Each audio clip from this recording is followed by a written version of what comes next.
Welcome to the Wandering Tangent Podcast. I'm BJ. With me is Gary and Jeff. And before we talk about the movie we're going to talk about, we have a couple of follow-ups from last episode. Because this is what happens when I edit the audio of the episode the day before we record. So, Gary, inquiry minds want to know, did you do the Hogwarts House test?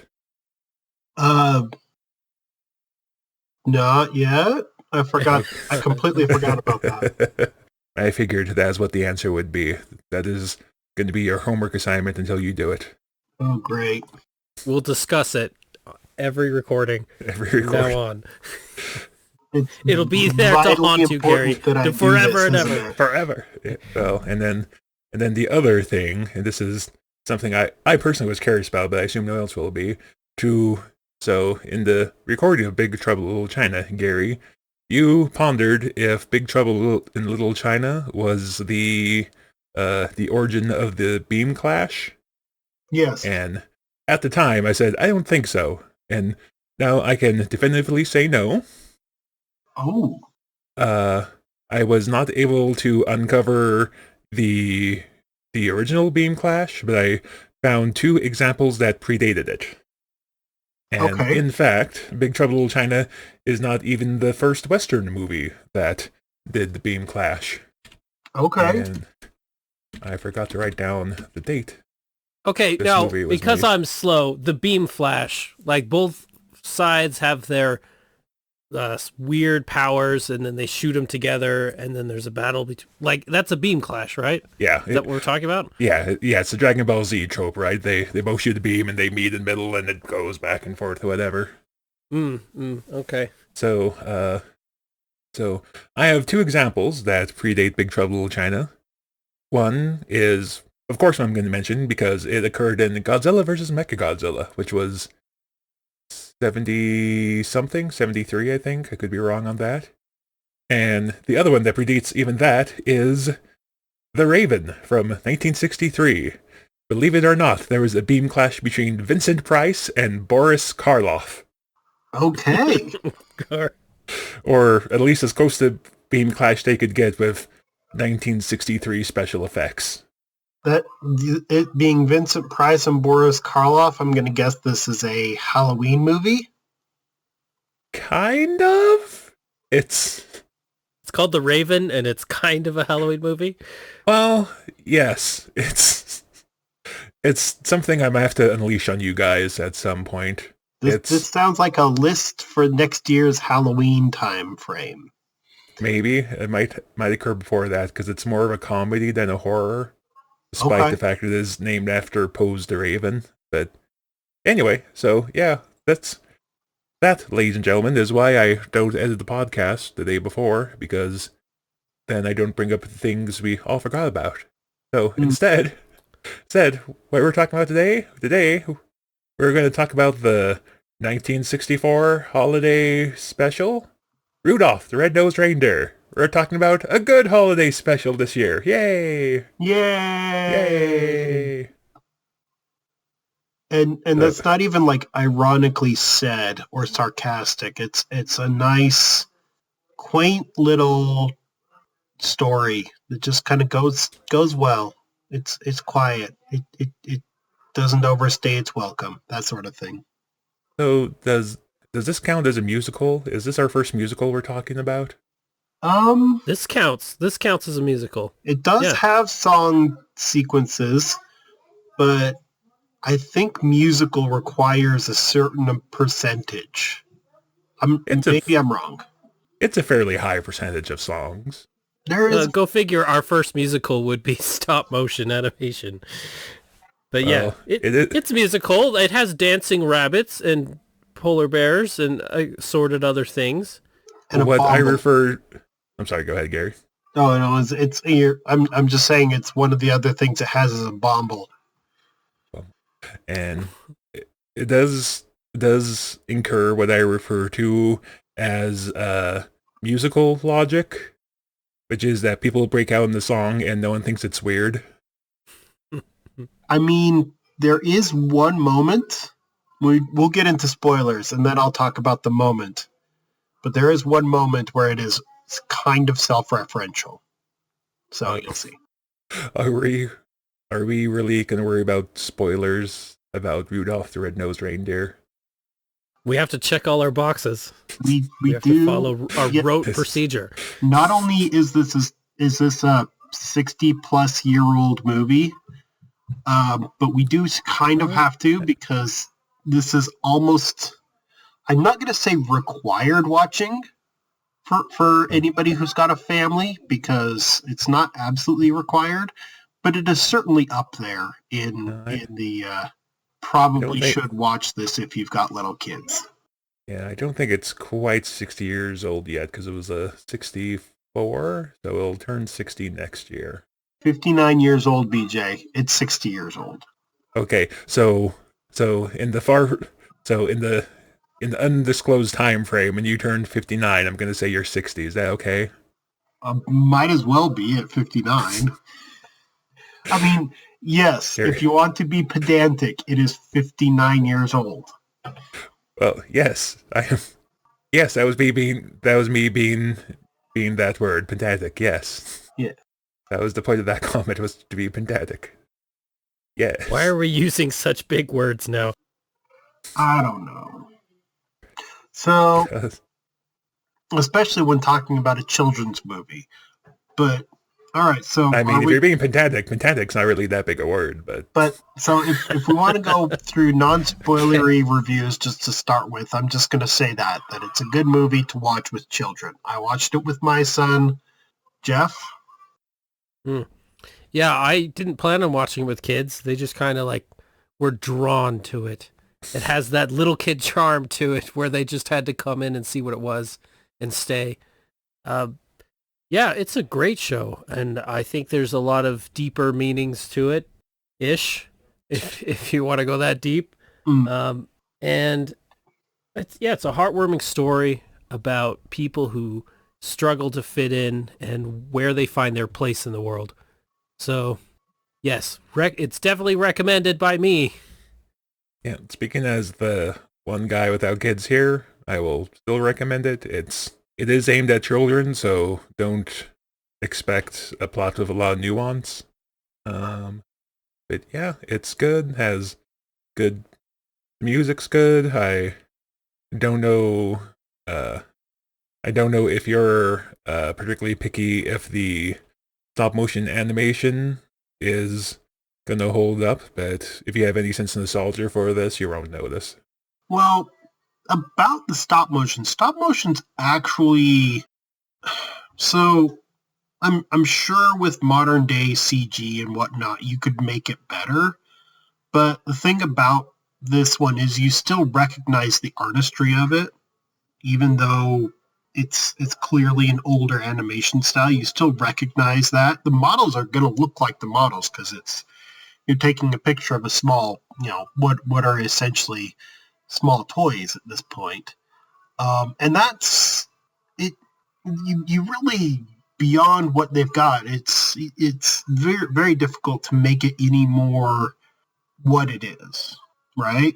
You can't make stop motion more stop motion with modern technology. So that's going to stand up. It's going to withstand a test of time. The only thing that'll really change is the writing style, obviously. But well, and that's something I often say is that the part of movies that will live on and on and on and on, if done well, comes down to the story, the writing. Because anything else about a movie, all of the technology-related things, they're going to eventually be done better as technology improves. Or people get another chance to figure current technology out or something. So it's the writing that keeps going. And there are stories that are thousands of years old that people still talk about. Why? Because writing. Writing's really the thing that makes things immortal, is that... yeah, and this is a good show. The writing is good. It's well written. I'm just over here really trying not to laugh because I was going to make a joke at Jeff saying, oh, so you're okay with this despite the fact that none of the models were Sherman tanks? And then he's like, oh, well, it's the writing that makes the story good. I'm like, This is the same dude who ranked Godzilla vs. King Kong over the original Godzilla because, quote, there weren't enough model Sherman tanks in the original Godzilla. Yes, well, those little things can... Do you deny it? I deny nothing. No, I still stand by my quota of requiring Sherman tanks within Godzilla movies. BJ, yes. On the other hand, this one did have, spoilers in place. This one did have a toy train with square wheels. Oh. So, he wanted to say square wheels. Square. Yeah. I don't know if it was recorded. Yeah. Yeah. Seems like you're once more in the dimensional rift, Gary. Oh, the dimensional rift. Did I not? Yeah. It's recording fine on my side, but anyways. Yeah, no. From our end, we just heard square. But you did catch the rest of it, right? we got the intent. Yes. There's a toy train with square wheels, Jeff. Is that what puts this over the edge? I guess that's close to a Sherman tank. Kind of. What? There's also a boat that doesn't float and a water gun that only shoots jelly. Which, that does not seem like a negative thing at all. I honestly wonder the engineering on that particular one. Why? How does it shoot jelly? By the way, spoilers are in, right? Yeah. Yes, spoilers are in. Jeff, what do you think is... How would you even do that? Make a water gun shoot jelly as opposed to water, where it can't shoot water, but it can shoot jelly. I think the only way is with a capsule. It would have to shoot some sort of jelly capsule structure, almost like a paintball gun. Yeah. And so you wouldn't be able to squirt it because it has a high viscosity. Yeah. So you could maybe squirt gooey things like that, but if you want it to go a long distance in a target, you'll need some sort of thing for it to be in, and then it will break apart. Or maybe even like a capsule that will somewhat hold together through the barrel and then fall apart. I don't know. That's a good question. Yeah, how could we weaponize these toys? Well, no, how do you create the jelly bullet? How do you create the jelly bullet and not have it shoot water? Because I could imagine if you watered down the jelly, you could manage to get it through a particularly wide-nosed water gun. But I don't know that you could make one that can't shoot water, but it can shoot jelly, unless it's what you're talking about, like almost like a paintball gun. Yeah, that is a good question. Because if it has the mechanisms of a water gun, I suppose you might be able to get jelly through there if it was designed for that, but still, then why wouldn't it work with water? Yeah. I'm starting to feel bad because we have people who tuned in. They're like, oh, they're going to talk about Rudolph the Red-Nosed Reindeer. Here we are about 10 minutes in. I think we've talked about Rudolph for maybe 2 of those minutes.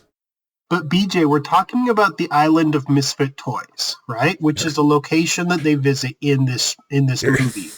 And... You're talking about the theoretical engineering of a character who gets like 3 lines. We have talked about the water gun that shoots jelly for more time than the water gun that shoots jelly has screen time.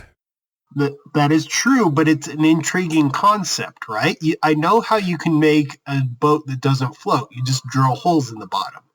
But how do you make a water gun that shoots jelly but not water, right? This is obviously something that a child is supposed to play with, but isn't for whatever reason. Obviously. Well, the boat that didn't float has to be a submarine because he knew what his abilities were at the beginning of the song. So it means that at some point he sank because he recognized that he couldn't float. Well, which means he has come back from the water. A submarine also floats, so... It just floats underneath the water, but it does float. So it always sinks, but it can come back up. But it can't float. Yes, it can. Submarines always float. Even if they're floating underneath the water, it's still floating. There's always buoyancy. So theoretically, a third party has to retrieve the boat that does not float from the bottom of the water. Yes. Is what we're getting at here. as such, it is not a submersible because it is, well, it is submerged. It is not mersible. I don't understand the doll though. What was wrong with the doll? Do you guys remember? That is apparently a mystery. The general logic is that they just needed a girl character, a doll. Yeah, a doll is a very iconic toy. They needed a female character to break up all the male characters. There is, if you want to listen to internet logic, which you probably don't, the theory on the internet is that the doll is clinically depressed. Oh, okay. A sad doll. Which seems like a very internet answer, I guess. Yeah, the internet would say something along those lines. So the answer is, we don't know. Yeah, we don't know what's wrong with the doll. I mean, I get the cowboy on the rooster, that seems... Ostrich? Okay, ostrich. Yeah. That seems perfectly plausible. Like, I mean, people could ride ostriches. He's just a Final Fantasy character before Final Fantasy was a thing. Yeah. Well, no, Cloud or whatever it is. A very small person could ride a very large ostrich. I'm thinking. I don't think like a regular sized person could ride a normal sized ostrich. So not really like a child or somebody, like a jockey or somebody really small. Yeah, someone real small could maybe ride a very large ostrich. At least I'm thinking. Unless I'm wrong. Unless we have an Australian listener out there or someone who's familiar with ostriches that is going to correct me.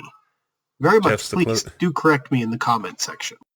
Well, Jeff's the closest thing we currently have to an Australian since he spent some time there, but I don't think he had a lot of time for ostrich riding while he was there. Yeah, some things I guess are a little bit illegal or whatever. Ostrich riding. There was isn't it Swiss Family Robinson? There is the boy in that family rides on an ostrich. They did that.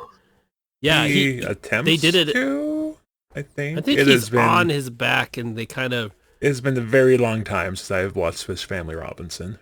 So I want to say that it's 100% true. He rides the ostrich. I don't know if they do it for a lot of sequences though, so it might have been something where they quickly did it and then decided not to try and film it again. I think it might have been a singular scene, but like I said, it's been quite some time that I've watched that movie. They're getting ready to do a race or something, and yes. Anyway. So let's talk about the snowman. I don't know Sam the Snowman. Sam the Snowman. Well, yes, he is. He introduces himself as Sam and says he is a snowman. Ergo, Sam the Snowman. And as voiced by Burl Ives. And he is the narrator of our story.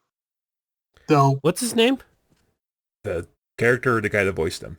The guy that voiced him. Burl Ives. Burl Ives. He's a very iconic actor from that time. I feel like he's been in a lot of stuff. But the moment that snowman goes on screen, for anyone who has nostalgia from this film, it starts the moment he's there. He's really quite an iconic figure in this, and he's done lots of different stories. Like there's a whole slew of stop motion entertainment, and he is a narrator for most of it. Huh. I don't know if he's in all of them. I could be wrong. I want to say he's in a lot of them. Maybe. I don't know. I do not. I know there's a lot of different movies that were made by the same people who made this one. They go through all sorts of holiday mythology, and it gets really intense, where you have like a winter person and a summer person, and they're battling. And it's almost like the Snowmeister and the Heatmeister. I know what you're talking about. You even know their names, Marvin. Yeah, it's amazing how much mythology they put together. This is like this whole thing. It's an intensive amount of content. I only ever watched. I've only ever seen this one and then the Santa origin story. That's the only ones I can think of. Oh, there's so many of them. There's a whole bunch. This one is the one I wanted to watch the most because I think this is probably the most iconic. Perhaps. Yeah. It has the land of misfit toys, which was always fun to me as a kid. But watching it this time, there's things that I didn't realize, like the silver and gold song. Apparently that song is about being too obsessed over wealth. And then silver and gold, what you really use it for is decorating a tree. So you put it around meaningful things, around celebration. But in this, you can interrupt me if you have something to say, but there's a weird scene with the squirrels. I did not get the deeper meaning to that song, I guess. Okay, I was going to bring this up at some point. This sounds like a good time to do this. Okay. Jeff, BJ, are you guys familiar with the concept of a morality play? More or less. Jeff? No. So morality play, and this is probably going to become very relevant very quickly. Morality play is one in which it presents morals. Different characters present different morals within the play, and it teaches kind of moral values to people. This was very popular way back in the day, like 15 and 1600s. And then it's just kind of it's one of those ways to present entertainment, but also teaching people good values at the same time. And that's kind of what the vibe I was getting off of this particular movie, which was that this is a kind of a morality play. It's less about being entertained and more about teaching moral values. And that was one of those that it was kind of teaching, was that money is only good if you're doing good things with it. Like at one point during the Silver and Gold song, it showed there's like this weird little chipmunk or rodent of some sort. Two squirrels. Squirrel, yeah. And then they're like seeing which is heavier, the gold or their nuts. And then they see the gold's heavier, so in theory worth more, but then one of them tries to eat it and decides it's worthless because it's gold, not nuts. And so he just tosses it to the side, right? Yeah, I think that was that song is different than what I thought. I thought it was just a feel-good song about singing about celebration of something like the year, and the special time during the year. But it's about how Cornelius, who is the mountain man of the story, is really wanting silver and gold, and how the pursuit of that wealth has problems with it. Like with the squirrels, they were valuing food less than the silver because the silver seemed like it's what they wanted. But you can't eat the silver. Yeah. But you can decorate a Christmas tree with silver. So it's kind of teaching you, like, why are you using money for a purpose that it wasn't designed for? Yeah. You know, money has a very specific purpose, and that purpose is not to give away the precious things of life. And I think that's kind of like what the song's about. It's a good song. So for a kids movie, it's kind of a good thing that this is a morality play where we're trying to teach good moral, or at least values that we understand to our children. In this particular case, I think there's a few good morals that this movie teaches us. You know, trying to be nice to people even though they're a little bit different than you, and all that fun jazz. I'm just laughing because we spent like a good 5 minutes talking about the deeper meaning of the song Silver and Gold, and it's like, yeah, be nice to people, all that jazz. Yeah, something like that. Be nice-ish to people. Be whatever. nice to BJ. Be nice to people, right?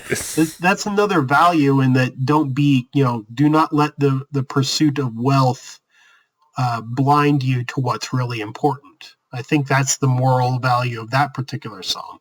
But being nice to people, that's taught at a different stage in the movie. I'm guessing when we're talking about misfits and whatnot, how Rudolph and what's the elf's name? Herbie. Herbie the elf. Herbie the elf who wants to be a dentist. Yes, I laughed when he said that. I originally wrote down in my notes as Kirby, but no, it is Herbie. And in Herbie's defense, as to being a dentist, when he gets established that, speaking of money, that guy's going to rake in the money, being the only dentist in the North Pole. That is definitely true. That's true. Definitely true. But yeah. That whole thing made me laugh the moment all the elves are together and they're like, Herbie, you don't want to make toys? That is what we do. We make toys. You don't want to be exactly like us? And he's all, no, I want to be a dentist. It's just so funny. And you're right. They think that's kind of weird that a person wants to go outside the norm and do something different, and that's why he gets ostracized.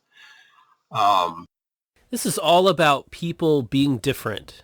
That's the theme of this movie, from what I would say. And because, yeah. Well, I don't get why the Arctic Explorer is different, because, I mean, he's doing what Arctic Explorers do. Admittedly, he's an odd duck, but he's not outside the norm for what he actually is. I don't think they really label old Yukon Cornelius as a misfit. He's just accepting of Herbie and Rudolph. So, he's kind of the Han Solo of the story, basically. Except he never uses his gun. Yeah. Man is trapped the whole time, but still goes out of his way to find other ways to do violence. He still finds a way, to be violent. But yeah, he's very Han Solo-like. He helps them escape. He shows up and saves, but at the same time he's rough and adventurous, and he helps the misfit characters, the different people. He helps them, whereas everyone else in their world, in a sense, rejects them. They're not. Yeah, and it's interesting. Even Santa rejected Rudolph, which is normal in most Rudolph stories. Well, like Santa it also struggles to understand what you do with a reindeer with a glowing nose. But Santa's rejection is never really comes across as being cruel, unlike other people's rejections. Other people, when they do a rejection, it's full of cruelty and kind of malice, as opposed to Santa's, which is merely, I don't understand what to do with you, so let's just, you know, you maybe you won't be accepted the way I will accept others. You won't be no in the one top has a good 8. answer. You won't be in the top 8 of the reindeer. Well, in this one, he's presented as being Donner's child, isn't he? Right? And he follows in his father's footsteps in that he's an exceptional flyer right off the bat. But even then, he has this glowing nose, which kind of hinders him for reasons that are never really well explained. I mean, yeah, it glows, but, you know, apart from that, what's wrong with it? Well, I think that's part of the storyline element to this, is that they don't want the audience to know why these differences are negative things. They pick strange things intentionally because the audience, even though everyone knows they're different, so they're not accepted, the audience and this will be kind of weirded out by that because these things are not strange. It's not strange for an elf to want to be a dentist. It's not strange for Rudolph to have a red nose. It's more just weird, different, but it's not something that would be obvious to the audience that they shouldn't have. It's playful. It's playful and funny, but it's not like something where you would automatically reject them. So the audience doesn't reject them, just the other people in the story do. Well, in the in the context of while they're in Christmas Town, yes, they do establish that while Rudolph is off adventuring with Herbie and Yukon, that his nose keeps attracting the attention of the abominable snowman, and so that's sort of why Rudolph sort of sneaks away from his two friends because he doesn't want his nose to endanger them. So in that regard, the two people who are put in harm's way by Rudolph's difference accepts him anyway, but he's the one that leaves them so that his difference does not endanger them. And then apparently he wanders alone in the wilderness until he grows up. Yes, that's true. His nose causes that problem. So, the abominable snowman, was anybody actually scared of that thing as a kid when you saw it? Not really. I probably was, but I think I established at some point that I was quite the coward as a child. I remember being terrified of it as a kid. My wife was endeared by it. She has statues of it. She's very appreciative of the Bomble, as it were. The Bomble.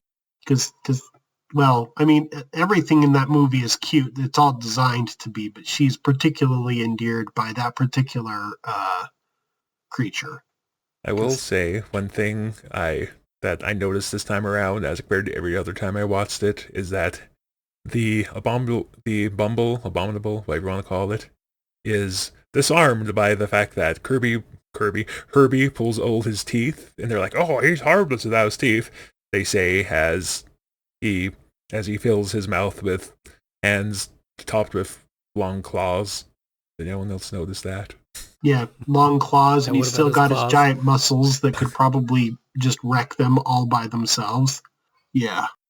So I guess, to be fair, having all your teeth pulled at once would really, really hurt. Yes, and it would definitely take you down a peg or two. And plus, he's also, at that point, probably still suffering from a concussion.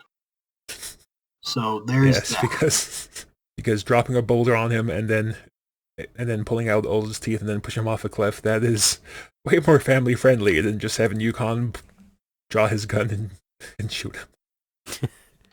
Well, I don't know if we've actually... Wait, does he even have a gun? Yes, he has a gun the whole time. There's a gun tucked in his belt. Oh, okay. BJ, but does he have any bullets? He's got a gun, but does he have any bullets? Remember, this is probably several months, if not years, into his Arctic expedition, right? Does he have any bullets left? He probably shot all of his bullets on the first day of his expedition. I mean, I guess you can't really call it a Chekhov's gun since they never actually refer to it, but sure, we'll go with your logic, I guess, just to end this line of debate. So, I mentioned before that this movie does get kind of, it understands itself a little bit. At one point, the elves are doing a Christmas choir for Santa, and you can see Santa sinking down in his seat almost as if he is cringing. And I like to believe that is exactly what he is doing. And I do think it is, because he feels it's kind of cringy. The fact that these elves... And he's noticing that they're doing which is one of those, maybe an argument against this being a musical, because someone notices the musical number and they... Well, except in this case, the musical number takes place as part of the plot. Oh, okay. Because it's the elves trying to impress Santa with this song, and he doesn't like it, but his wife does. Santa's wife is just trying to appease people and keep them happy. Santa is not impressed by it. And they blame the elf, Herbie. They blame him, and that's the whole point, is that he wasn't there to help him. Because the tenor section was weak. So is those dang tenors. Always. Yeah. Every problem has been caused by the tenor section. Yes. Well, the joke that only me and Jeff will get. So speaking of this movie, and it's kind of weird that this was being the case, my wife was watching Elf with my son She got about halfway through it when I had to come watch my movie, and then she finished hers afterwards. And so it's kind of interesting the way those two kind of dovetail together. I don't know if you guys ever seen that particular movie. To my dismay, yes. Jeff? What movie are we talking about? Elf? Sorry. Oh, Elf! Yeah, that movie is really based on this and the other Christmas stop animation movies.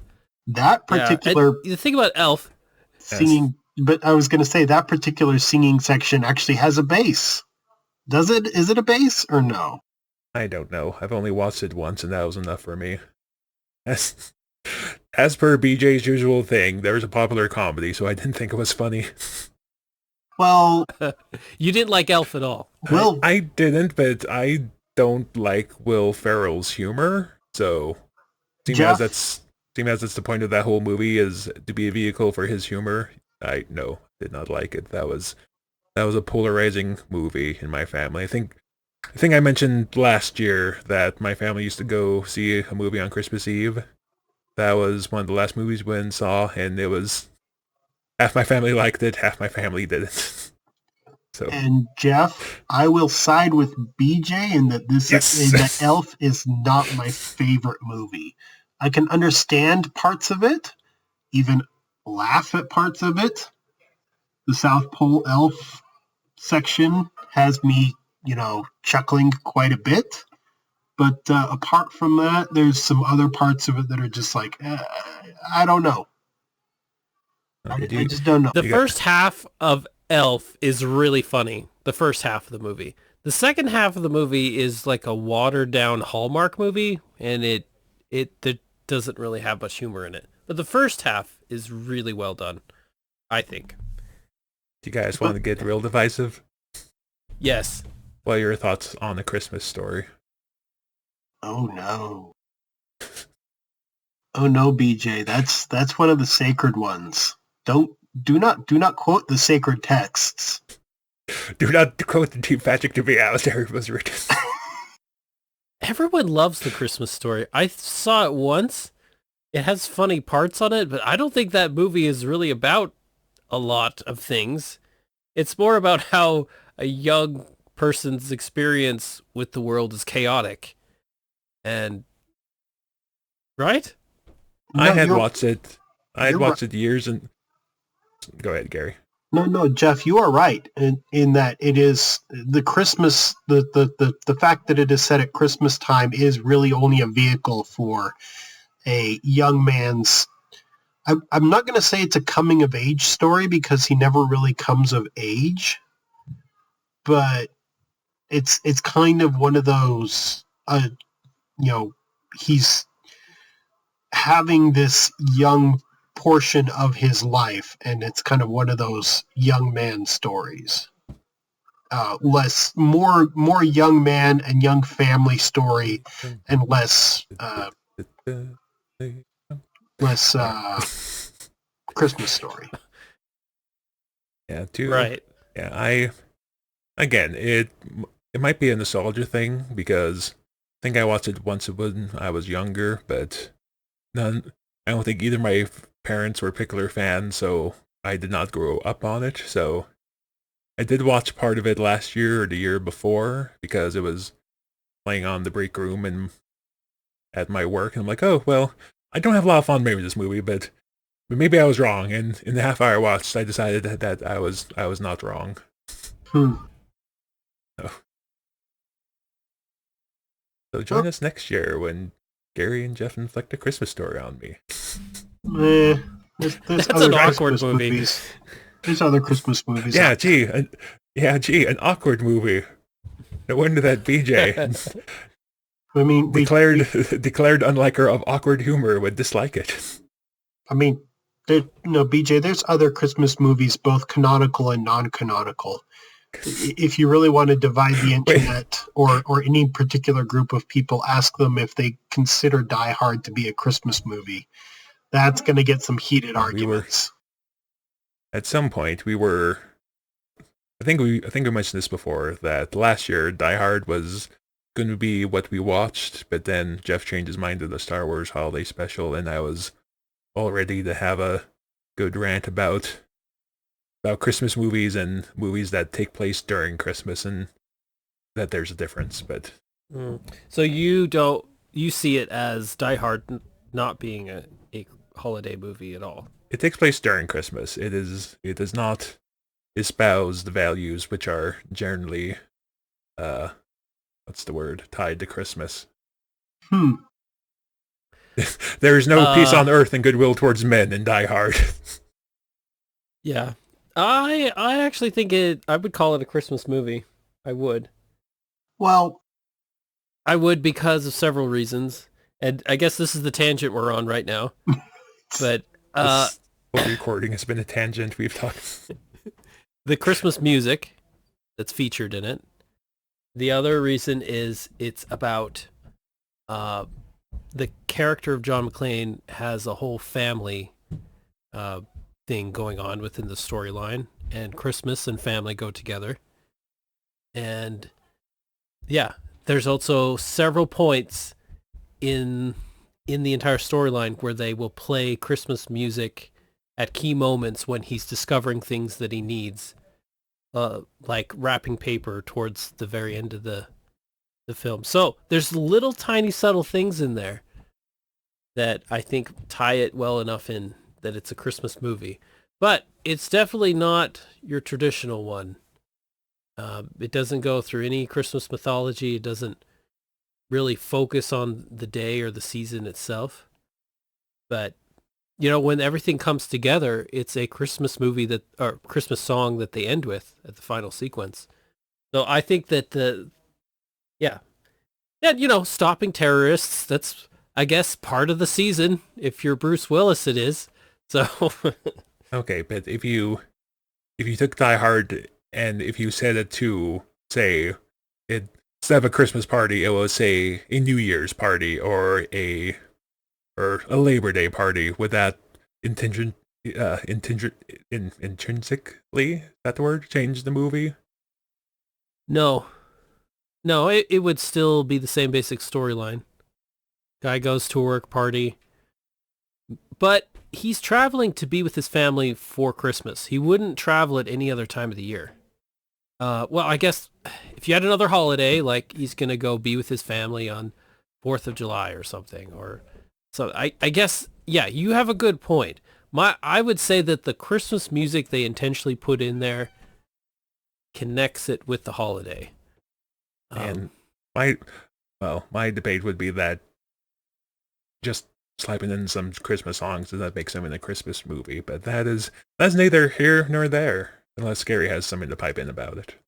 I really don't. It was just very enjoyable to listen to this particular argument, and I've always enjoyed this particular argument from the outside, because honestly, I don't care. It's Gary a good just movie. wanted to instigate. No, it's a good movie, and I like to watch it. And other people really like to watch it around Christmas time. So I'm just kind of like, you know, it's one of those that I could watch during Christmas time and not feel too guilty about because of some reasons. But I'm not going to really say that I care whether or not it's defined as a Christmas movie. Well, I was going to bring up another movie, but I don't know if either of you have seen it, so maybe it might be wiser to let the conversation end there and move on. Yeah, So...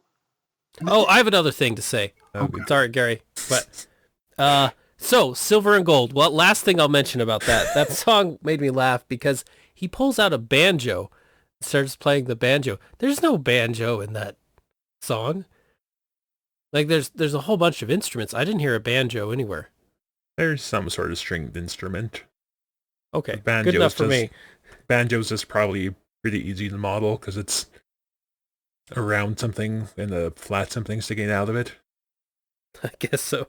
Okay, that's the only point I wanted to make. Go ahead, Gary. Oh gosh, is there a banjo? I completely lost what I was going to say.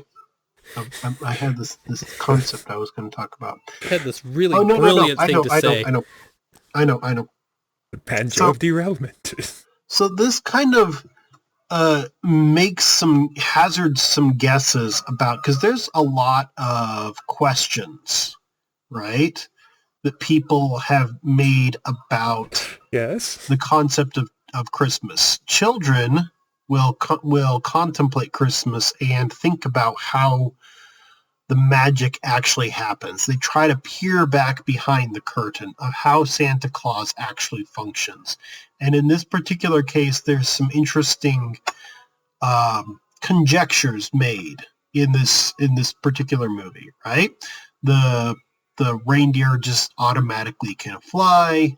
There's certain bloodlines of reindeer that are better than others. Obviously, Rudolph descends from Donner, he'll eventually have children with Clarice. I am Rudolph, son of Donner.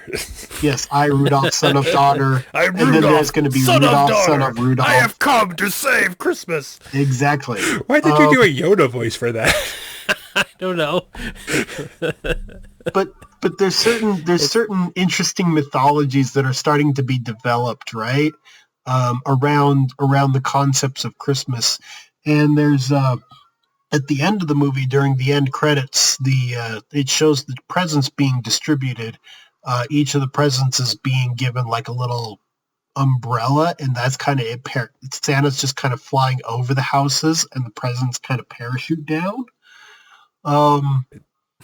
Practical air job presents. They kind of like throw it off. Here's an umbrella. Hope you land safely. And just kind of hurl it off the sleigh. I appreciate that in other movies. BJ, was it your house I watched this at? There was like a weird Sesame Street Christmas special way back in the day. Am I remembering this wrong? There is a Sesame Street Christmas Special. I don't remember inflicting it on you at any point, but in the Sesame Street Christmas Special, there is an entire plot about how I believe it's Oscar the Grouch kind of messes with Big Bird and kind of messes him by kind of pointing out the logical inaccuracies of Santa being able to deliver so many presents. So much the movie is about Big Bird trying to find these answers, and he's worried that if he doesn't figure it out, then Santa won't come. But so he's like up on the roof waiting for Santa to shows up, but then he falls asleep. But then it turns out it doesn't matter because Santa comes anyway. You don't need the answer to the magic behind Christmas is the moral of the story in the Sesame Street Christmas Special. I do remember there was a fun moment in which Kermit D. Frog, news reporter, is answering those particular questions, or at least giving answers given by other children. And there's a sequence where where Kermit and Baby Grover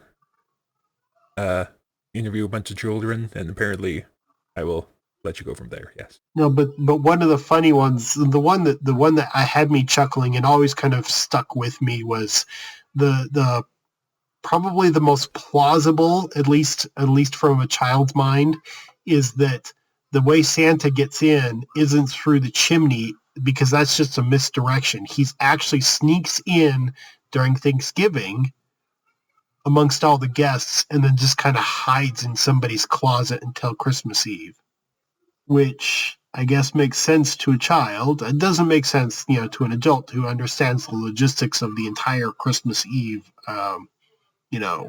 for multiple households across the entire world. But still.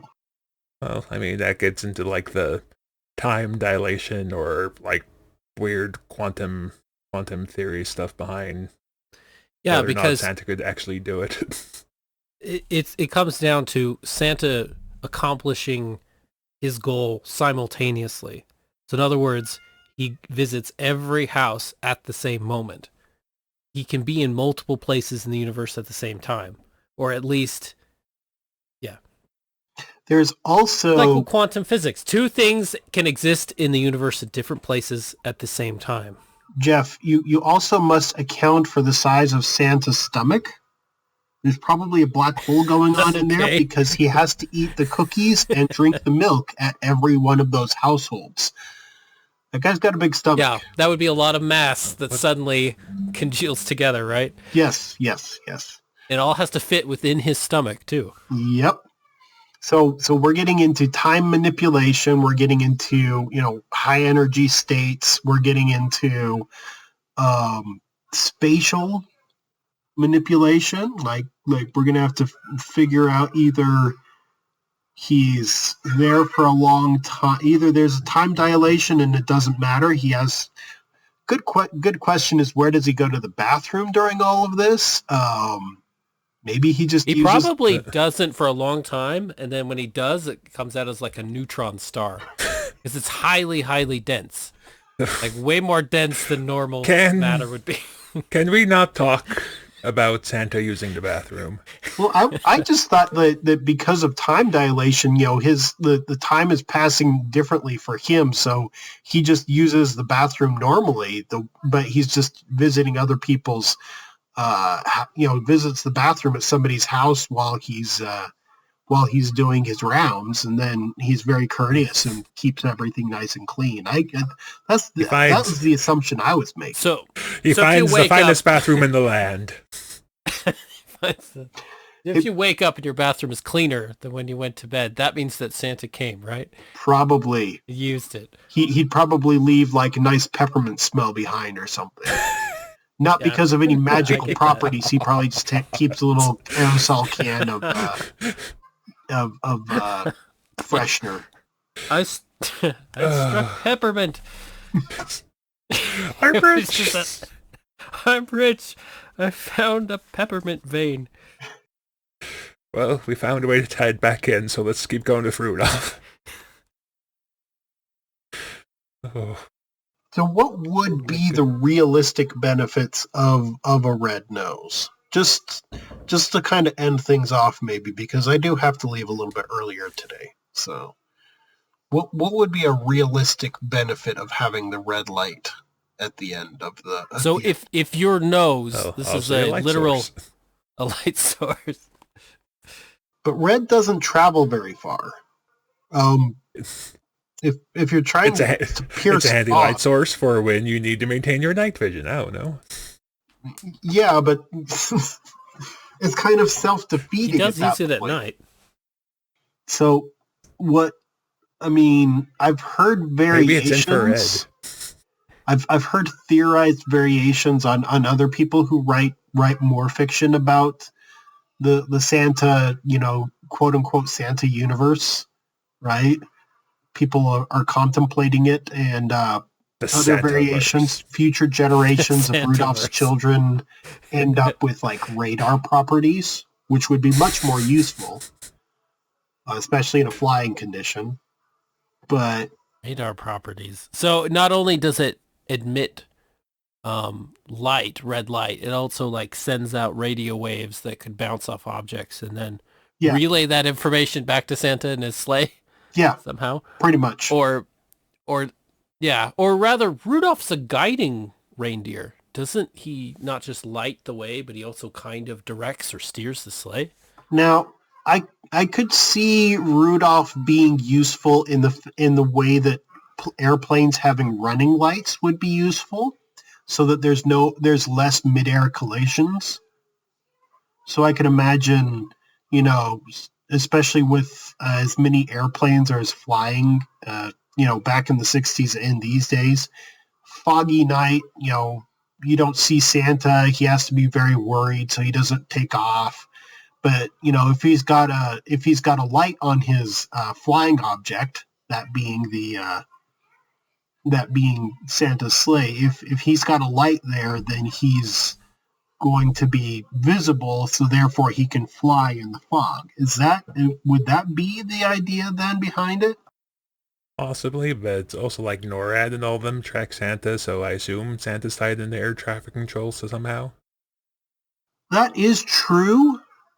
I So he would have to give off some sort of transponder signal. No, NORAD can track something even if it's not giving off a transponder signal. They've got, very high intensity radars that track just about every flying object if they really were trying to look for it, right? Anything bigger than a bird, they're tracking, right? Santa's not a stealth aircraft. No, he's not. I'm pretty sure even with the mostly wood construction of the sleigh, there's still significant presence of metal in the construction of it. So, the runners themselves probably, bracing and edging along the ways to, make it be able to retain all the gifts, that sort of thing. Yes, it is not made out of composite materials. There are many flat angles. It's going to show up on radar. Yeah, it's going to show up on a radar. So we're probably, he doesn't need to have any sort of transponder. And then again, given his particular radar signal, they probably know exactly who it is.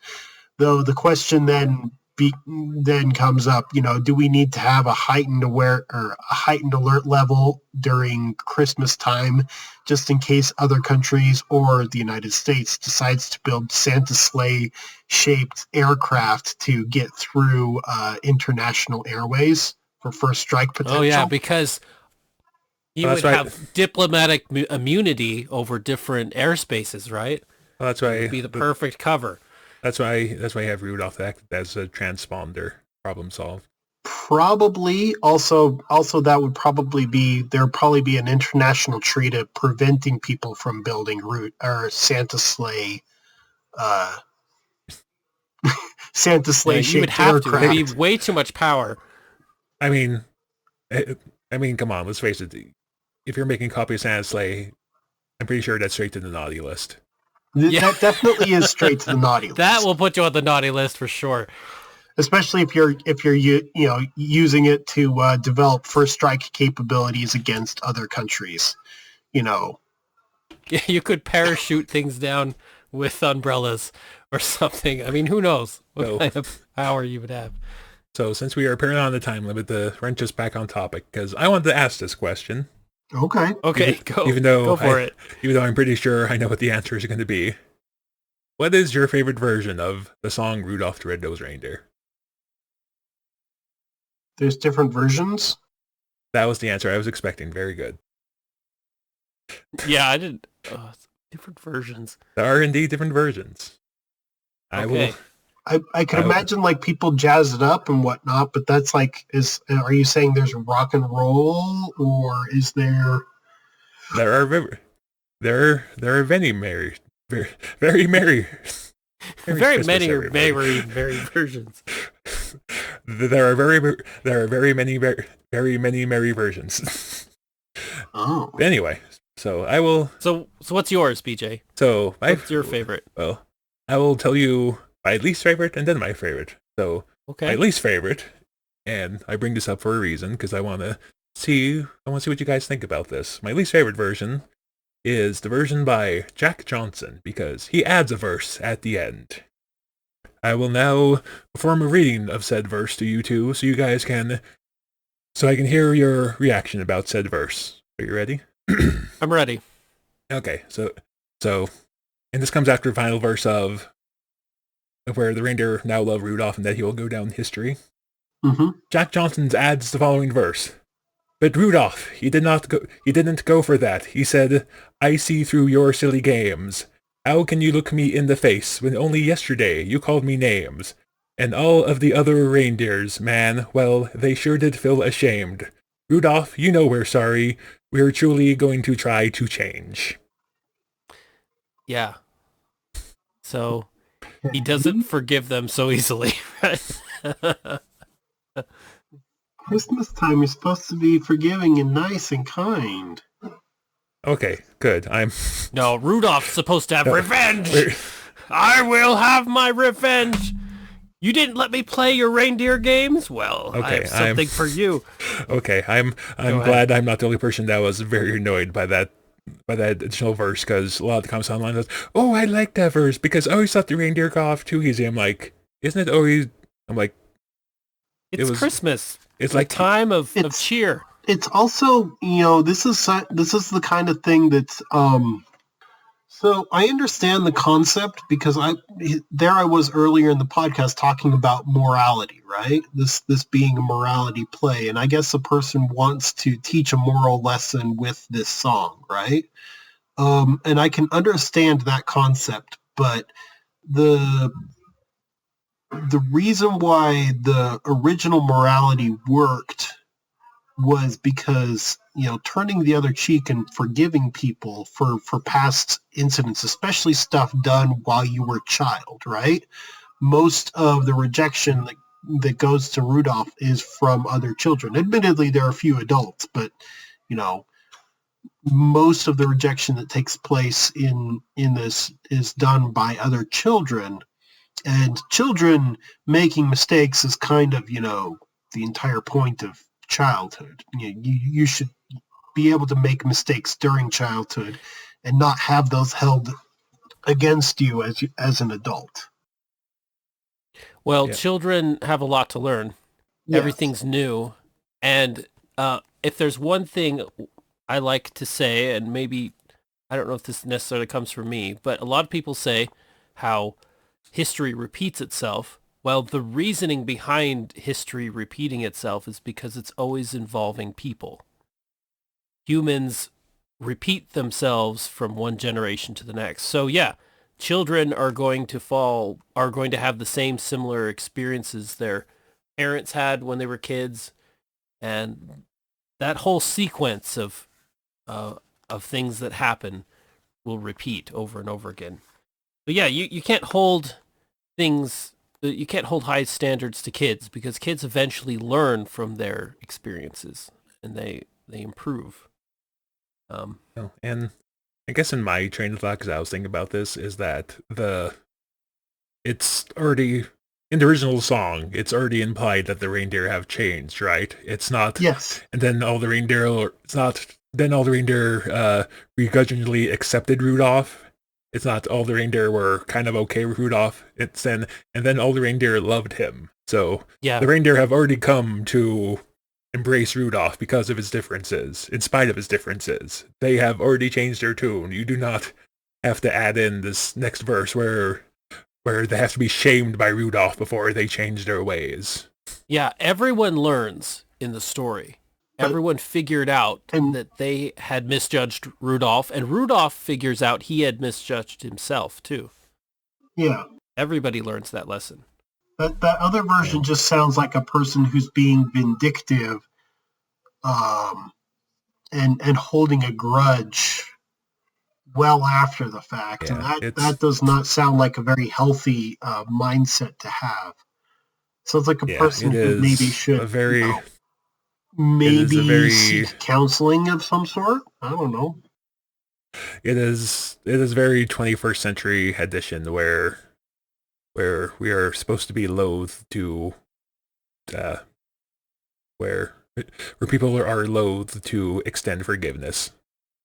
Now, so that new line that was added, you're saying it's 21st century? So this is a newer version? Yes. Mm. Oh, okay. Yes, that is. I don't know exactly. I'm pretty sure it's somewhere in the 2000s. I think 2017, but I could be wrong. But yes, that is a new verse inserted in the last decade or so by this one person. And oddly enough, no one else has done it because, like we've all said, it's not a great addition. But no, it's not. Well, I have a question then. Yes. Go ahead, Gary. No, Jeff, you go. Okay. Here's the big question. Is it hard to be different? Yes. Yes. So, easy question. It's easy. Okay. Because I honestly think when I watched this as a kid, I honestly never felt the same as everyone else. I always felt like a little bit different, strange person. And as a kid watching this, the thing that hit me is like, yeah, like if I'm in a group of people, chances are I won't exactly fit in with them. And so it's hard to find a group of people where you do fit in. And so I really like this movie, and it shows the struggle of when you're different, where you're not like everyone else, and how there's complexities to that, but how those complexities can have different benefits to them. So, Jeff, anyway. there's being different, and then there's being very different, right? I've been to places where, so you, Jeff, you've been to Australia. Have you been to a lot of different places other than that? No. BJ? Nope. A lot of foreign travel? I can tell you from my times out and about that being like wildly different from other people, there's something to that where you are not like everybody around you, and there's a certain feeling about that. Now, and then everybody else notices who you are, right? Because you're different from them. And that's an interesting feeling, having someone who's different from everybody else with you, right? And that's maybe you guys can understand that one, but it's like, because there's the minor differences of you feel a little bit different. Maybe you don't quite fit into the social structure, but you still kind of fit in, because until you open your mouth, you still like look like everybody else and whatnot. But like I've spent some time in El Salvador, and that I didn't have to keep my mouth closed to try to fit in, because there was no way I was going to fit in there, right? They were always going to know know that I was different just by looking at me. And it really put the ball in the other people's court to try to figure out what to do about that. And if they were nice or if they were not, that it all depended on the other people. And I'm not going to make judgments on a people as a whole based on the few interactions I had. Not few, but it was several years worth of interactions, but still, it's not near the entire country. But what I'm saying is there's a difference about being there. There's a difference between being mildly different and then wildly different, and that's something that's noted within the movie, because we've got Rudolph, and then we've got Herbie, the elf. Yes. Because the elf has a difference of choice, whereas Rudolph has a full-on physical difference, right? And it's interesting how it looks into this particular concept. We talk about modern day problems, but really these problems have been around for a very long time. And what the movie says tells us. Morality that it comes to in the end is that decision is yours to do with as you will, but you don't quite understand the value of a person if you're just rejecting them right off the bat, right? Yeah. You were gonna say something, BJ? Because no, Gary kind of addressed it, so okay. Well, what I was gonna say is I like everything you said, Gary, but there's like this human instinct that is very powerful, and people follow it almost like it's ingrained within our DNA somehow. It actually is. We have this. It is very much ingrained in our impulse DNA. Where. Okay, but we have an impulse. It's almost as if this human instinct is like an instinct. Yeah, it's where we need everyone to be as much the same as possible. And I think there's a survival reason to it, because if you have a group of people who have to survive together, they have to be good at all the same things. They've got to be great at hunting, great at cleaning and taking care of animals, of processing food. They have to be good in coordination. So when there's something dangerous coming, they all have to have a very similar mode of thought where they can quickly react to it and work together. They need to follow leadership, which requires everybody having the same kind of will and understanding of things. So I think that human beings have an instinct, which is not necessarily always a bad thing. It's an instinct where we need to be the same so that we can operate efficiently.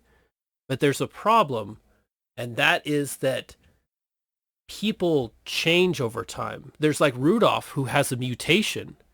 There's also intellectual mutations in a sense, because there's new ideas that come in too. And how does a group that needs to survive using conformity, that needs to be effectively surviving with conformity, it doesn't want to deal with all the chaos of differences. How does that group survive with all these new additions, these new changes? And the group's instincts are to reject anyone that's different. Because if you reject those people that are different, you keep the group within the bounds of conformity, which keeps the group easier to function. And so I think this episode is this movie deals with a very complex topic of what do you do with the people who seemed to not be useful.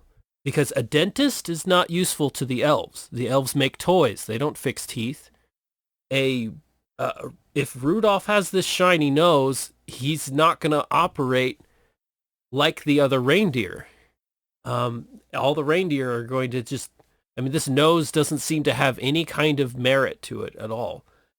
Through the course of the story, they discover that instead of throwing away these individuals that seem irredeemable, if they somehow can survive, they can prove their worth and prove that maybe one of the elves being a dentist instead of a toy maker can benefit the group.